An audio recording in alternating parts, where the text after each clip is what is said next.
3. Finding patterns. It is perhaps only natural that humans should project their myths, their stories of divine creation and superhuman events, onto a backdrop of stars that was literally out of this world. Constellations, the imaginary patterns in the night sky, reflect the imagery of a culture. We are all more or less familiar with the dogs, bears, hunters, and heroes that dominate the ancient Greek constellations, and which form the basis of how modern astronomers divide up the sky today. These constellations are used to officially describe regions of the sky. Other star patterns are unofficial.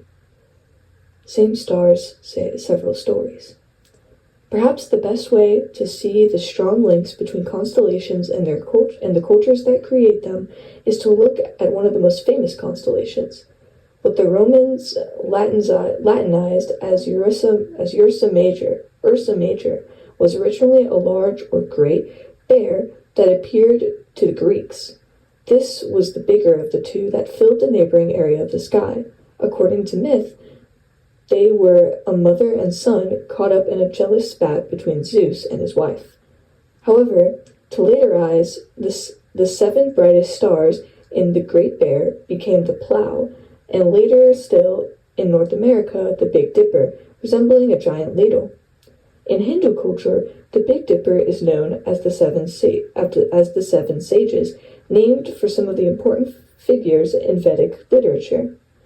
The 7 stars also get a mention in the biblical books of Amos, while this same grouping has been identified in rock carvings at a grave site in Puyang in the Chinese province of Henan, dating from 4000 BCE. Looking at the caption above the photo, the Milky Way is formed by the combined light of billions of star clusters together into a galaxy. Looking further at the picture, the Milky Way. In East Asia, it is the Silver River. In India, it is the Ganges of the heavens. In the Middle East and Africa, it is better known as the Straw Road, while in Central Asia, it is the Bird's Path. All these refer to the pale strip of light that runs across the night sky, which is officially termed with its European name, the Milky Way. This celestial feature is often hard to see in modern light pollution, and even bright moonlight drowns it out. However, in the right conditions, what the Romans identified as Via Lactea makes a glorious sight.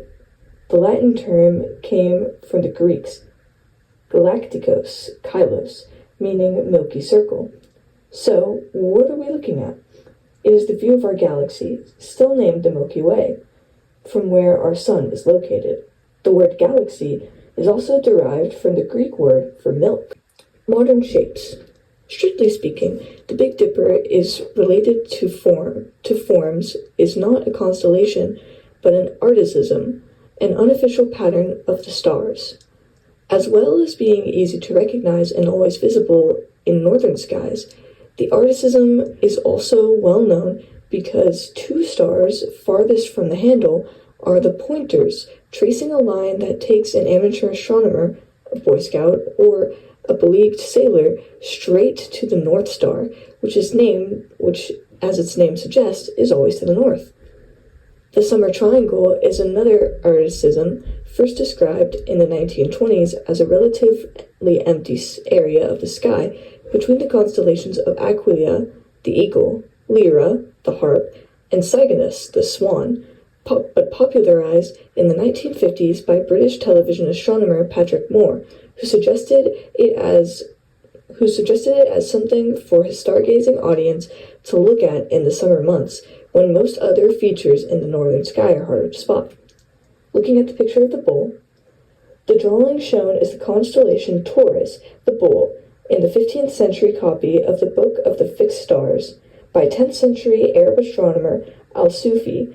The book consolidates the Greek constellations with the astronomical traditions of the Arab scientists. Looking at the other photo and its caption, the Dresden Codex, named after the German city in which it is housed, is a work of Mayan literature written on sheets of bark like this one. It is about 800 years old, but its contents are thought to hail from a few centuries before. Many of its 78 pages are concerned with astronomical data, including the World Tree, a constellation based on the Milky Way. History of constellations. The set of Greek constellations we use today were probably consolidated in the 4th century BCE. Obviously, and not without irony, these patterns did not appear out of thin air. Many of them relate to myths of Mycenaean origin around 1000 BCE, mostly ending with Zeus, the king of the gods, elevating characters to the heavens to honor them, or to save them from an earthly torment of some kind or other. Orion the Hunter is another familiar constellation and has the most engaging place in the story told among the stars.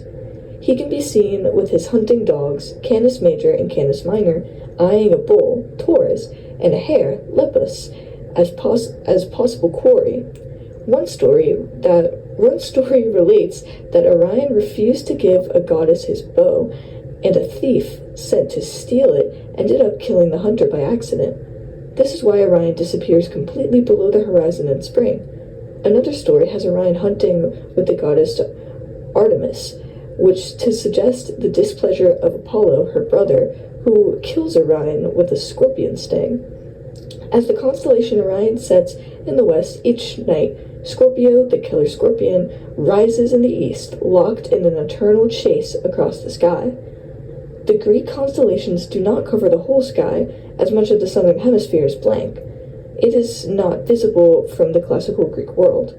The position of this blank region leads astronomers to suggest that modern constellations date from 1130 BCE, as viewed from around 33 degrees north, the approximate latitude of the Mesopotamian civilizations from that era.